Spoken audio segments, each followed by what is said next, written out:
নমস্কার বন্ধুরা, আপনারা তো মায়াপুরের ইস্কন সবাই গেছেন, কিন্তু কলকাতার বুকে পানিহাটিতে এই দ্বিতীয় ইস্কন মন্দিরে কিভাবে আসবেন, কবে আসবেন, আর এই ইস্কন মন্দিরে আসতে খরচ কত? এছাড়াও এখানে কিন্তু দুপুরে ভোগ প্রসাদের ব্যবস্থা রয়েছে। কুপন কখন কাটবেন, কুপনের জন্য কত খরচ হতে পারে, প্রসাদে কি কি মেনু থাকতে পারে, ডিটেলস দেখার জন্য অর্থাৎ এই দ্বিতীয় ইস্কন মন্দিরে আসার জন্য সম্পূর্ণ ভিডিওটা দেখুন। আমি A to Z সম্পূর্ণ তথ্য আপনাদের জানাবো, দয়া করে ভিডিওটি স্কিপ করবেন না। চলুন মন্দিরের ভিতরে যাওয়া যাক। প্রথমেই বলি ইস্কন মন্দিরে কিভাবে আসবেন। শিয়ালদা থেকে মেন লাইনে সোজা চলে আসবেন সোদপুর, সেখান থেকে টোটো বা অটোয় মাত্র 15 থেকে 20 টাকা ভাড়া করে সোজা চলে আসবেন ইস্কন মন্দিরে। এছাড়াও হাওড়া শাখা থেকে আসতে পারেন কোন্নগর, সেখান থেকে অটো করে বাটা ফেরিঘাট পার করেই একেবারে ফেরিঘাট সংলগ্ন ঘাটেই রয়েছে ইস্কন মন্দির। কবে আসবেন? বছরের যে কোনো দিন ইস্কন মন্দিরে আসতে পারেন। 365 দিনই কিন্তু ইস্কন মন্দির খোলা থাকে। মন্দিরের ভিতরেই কিন্তু পুজোর ভোগ প্রসাদ পেয়ে যাবেন। আপনারা চাইলে উপযুক্ত মূল্য দিয়ে বাড়ির জন্য কিনে আনতে পারেন। খরচ কত? এই ইস্কন মন্দিরে প্রবেশের জন্য কোনো টিকিট লাগে না, সম্পূর্ণ বিনামূল্যে প্রবেশ করতে পারেন এবং দুপুরে ভোগ প্রসাদ গ্রহণের জন্য 70 টাকা খরচ করতে হবে, তাও আনলিমিটেড ভোগ প্রসাদ পেয়ে যাবেন। আমরা ঢুকেই হাত মুখ ধুয়ে ফ্রেশ হয়ে প্রথমেই এই ডান দিকে দেখছেন এই জায়গায় জুতো রাখলাম সম্পূর্ণ বিনামূল্যে। কোনো তথ্য জানতে হলে এই যে রিসেপশন অফিসের ফোন নম্বর রইল, যোগাযোগ করে নিতে পারেন। মন্দিরের টাইমিংটা আপনারা মন্দির কর্তৃপক্ষের থেকে শুনে নিন। সকাল 4:30 খুলে যায় মন্দির। আচ্ছা, আর বন্ধ হয় 12টায় বন্ধ হয়, আবার 12:30টায় খুলে 1টায় বন্ধ হয়ে যায়, তো 4টায় খুলে রাত 8টায় বন্ধ। আচ্ছা আচ্ছা। আর কখন প্রচণ্ড ভিড় হয় এখানে? মেনলি স্যাটারডে সানডে ম্যাক্সিমাম ভিড়টা হয়, শনি রোববার প্রচণ্ড ভিড় হয় বলতে পারছেন। আর এখানে যে ভোগ প্রসাদের কী ব্যবস্থা রয়েছে? এখানে ফোন নাম্বার আছে, ফোন নাম্বার নিয়ে যেতে পারেন। আপনার 70 টাকা করে পার হেড ফোন করে বুক করে দেবেন উইদিন 10:30 সকাল। আর কেউ যদি বুক না করে ধরুন আসলো তাহলে চাপ হয়ে যায়, কারণ আমাদের যেহেতু রান্নার ছোটো একটুখানি আগে বুকিং না থাকলে অসুবিধা হয়। থাকলে প্রসাদ পাবে, থেকে যায় এক্সট্রা থাকলে হয়তো পেয়ে যেতে পারে। আর এই বুক স্টল কতক্ষণ খোলা থাকে? সকাল 10টা থেকে রাত 8টা। আচ্ছা, ধন্যবাদ দাদা। আপনার নামটা? কমল বর্ণ কৃষ্ণচন্দ্র দাস। ধন্যবাদ আপনাকে। হ্যাঁ।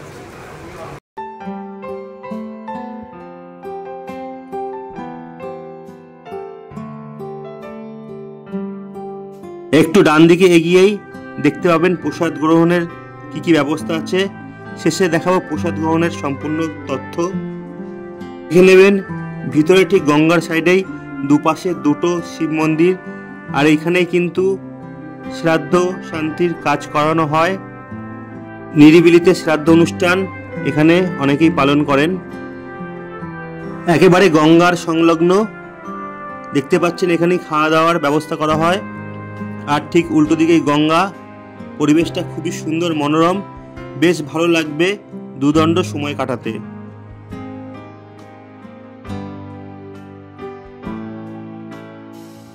আর এই গঙ্গা থেকে উপরে উঠেই ডান দিকে রয়েছে রান্নাঘর, দেখতেই পাচ্ছেন। আমরা ভিতরে প্রবেশ করতে পারলাম না।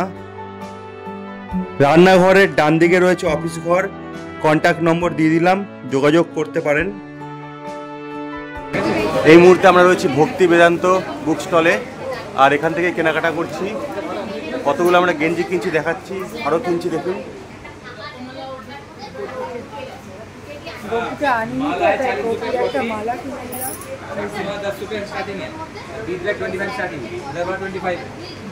আর কি পাওয়া যায়? তুলসী মালা আছে, এখানে অনেক কিছুই আছে, ময়ূরের পেখম থেকে শুরু করে। একটা কথা, এখানে আসলে কিন্তু সম্পূর্ণ মায়াপুর ইস্কনের ফিলিংসটা আপনারা পেয়ে যাবেন। যদিও সেটা বড়, কিন্তু এটা ছোট আকারের, কিন্তু ফিলিংসটা একই রকম। এখানে আপনারা মায়াপুরের মতো অনেক কিছু কেনাকাটা করতে পারবেন। আর এই যে দেখতে পাচ্ছেন এই বাটিগুলি, এগুলো আপনারা পয়সা দিয়ে কিনে এখান থেকেই ভোগ প্রসাদ বাড়ির জন্য নিয়ে যেতে পারেন মাত্র 70 টাকায়। গীতা থেকে শুরু করে বিভিন্ন ধার্মিক বই পেয়ে যাবেন ধূপকাঠি পেয়ে যাবেন, শঙ্খ, কাজু কিশমিশ সুগন্ধিও আপনারা এখান থেকে কিনতে পারেন। আর পেয়ে যাবেন বিভিন্ন দেবদেবীর প্রিন্ট করা গেঞ্জি। আমাদের কিন্তু খুব পছন্দ হয়েছে। আমরা এক একটি গেঞ্জি 250 টাকা করে মোট 4টি গেঞ্জি কিনে নিলাম, দেখতেই পারছেন। আর এই গেঞ্জিটির মধ্যে গোপালের ছবির থেকে কিন্তু চোখ একদম সরানো যাচ্ছে না। আপনারা চাইলে পানিহাটি ইস্কনের সদস্য হতে পারেন। এই যে নিয়মাবলী দেখতে পাচ্ছেন, পজ করে দেখে নিন। এছাড়াও অফিসিয়াল নম্বরে যোগাযোগ করে নিতে পারেন। এখানকার যারা সদস্য বা নিত্য সেবক তাদের ছবি এখানে একটি এলসিডি রয়েছে, দেখতেই পাচ্ছেন। নিয়মিতভাবে সবসময় এই ছবিগুলো দেখানো হয়। যেই রকম আপনারা দেখছেন তাদের নাম এবং অ্যাড্রেসও দেওয়া থাকে। আর এর ঠিক নিচেই রয়েছে শ্রীল প্রভুপাদের মূর্তি বা আমাদের মূল মন্দির। দেখতেই পাচ্ছেন আমরা মন্দিরের ভিতর প্রবেশ করেছি। প্রচণ্ড গরম, তাই আমাদের ভগবানের সামনে একটি এয়ার কুলার রাখা হয়েছে, যদিও জায়গাটা কিন্তু খুবই ঠান্ডা। আপনারা আসলে মূল মন্দিরে এই বিগ্রহের সামনে কিছুক্ষণ বসবেন, মনটা শান্তিতে ভরে যাবে। খুব নিরিবিলি ঠান্ডা জায়গা এবং কোনো শব্দ নেই। সবাইকে দেখলাম আমাদের দেবতার সামনে চুপচাপ বসেছিল। জায়গাটা সত্যি খুবই ভালো লাগবে।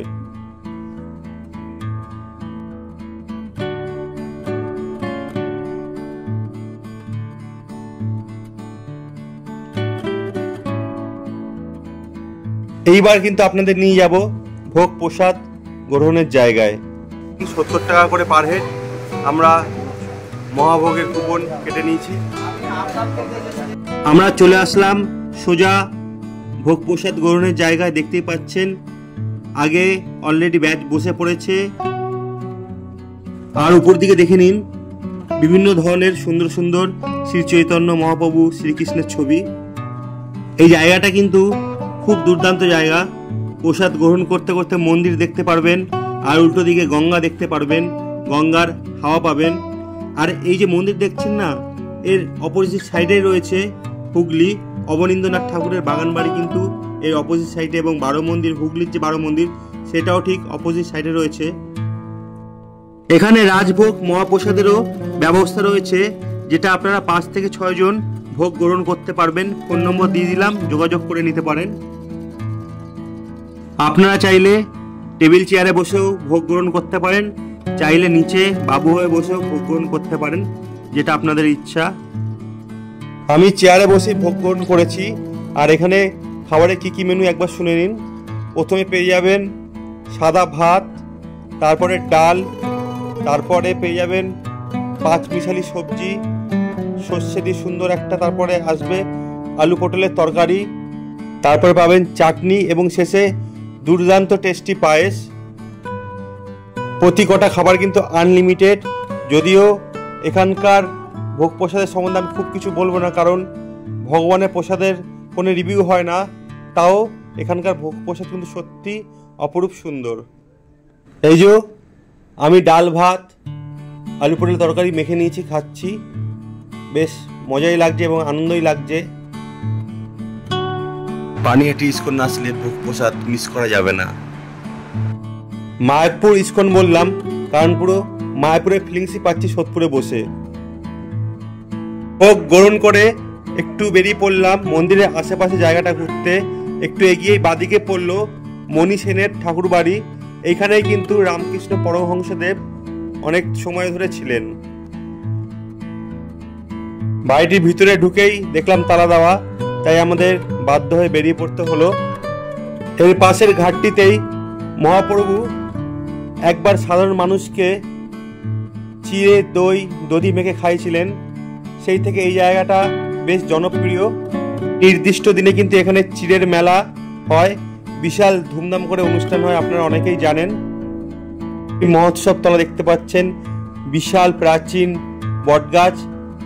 এখানেই কিন্তু একসময় রবীন্দ্রনাথ ঠাকুর অনেক গল্প কবিতা লিখেছিলেন। এই মহোৎসব তলায় কিন্তু আগামী 16ই জুন বিশাল বড় করে চিড়া দধি উৎসব পালন করা হবে। এই জায়গাটা খুব সুন্দর, অনেকে বিকেলবেলা এখানে হাওয়া খেতে বা ঘুরতেও আসেন। এই যে চৈতন্য মহাপ্রভুর শ্রী মন্দির দেখতেই পাচ্ছেন, পানিহাটি দণ্ড মহোৎসব। খুব সুন্দর এই মন্দিরটা, কিন্তু অবশ্যই দর্শন করবেন। ইস্কনের সামনেই, ঠিক গঙ্গার ঘাটের সামনেই রয়েছে এই মন্দিরটি। আর এখান থেকে বেরিয়েই বাদিকেই রয়েছে জটিলেশ্বর শিব মন্দির। এই মন্দিরটিও আপনারা দর্শন করবেন। না বললেই নয়, 16ই জুন পানিহাটি দণ্ড মহোৎসব উৎসব পালিত হবে। সেদিন এখানে আপনাদের অবশ্যই আসা চাই। আর যারা আসতে পারবেন না, আমার চ্যানেলে ভিডিওটি দেখে নেবেন, পানিহাটি দণ্ড মহোৎসব সম্পূর্ণ ভিডিও, তাই চ্যানেলটি সাবস্ক্রাইব করে রাখুন। ধন্যবাদ। দণ্ড মহোৎসব কবে? এই তো 16 তারিখ থেকে শুরু, জুন মাসে সমস্ত লেখা আছে। মানে 16 তারিখ থেকে শুরু, 5 দিন প্রোগ্রাম চলবে। আর এইখানে তোমরা চাইলে মন্দিরের উন্নয়নের জন্য তোমরা কিছু দান করতে পারো। তার জন্য ডোনেশন মানে সেবার এইসব যে যার সাধ্যের মধ্যে দিতে পারে, মানে কোনো বাধা নেই, না যার যেমন সাধ্যের মধ্যে ভগবানের সেবার জন্য দিতে পারে। আপনারা যারা পানিহাটি ইস্কন মন্দিরে আসবেন, এই নম্বরে যোগাযোগ করে নেবেন প্রসাদ গ্রহণের জন্য। তারপরেও যদি প্রসাদ না পান, তবে চিন্তার কোনো ব্যাপার নেই, মন্দিরের সামনেই রয়েছে নিরামিষ ভোজনালয়, দেখতেই পাচ্ছেন।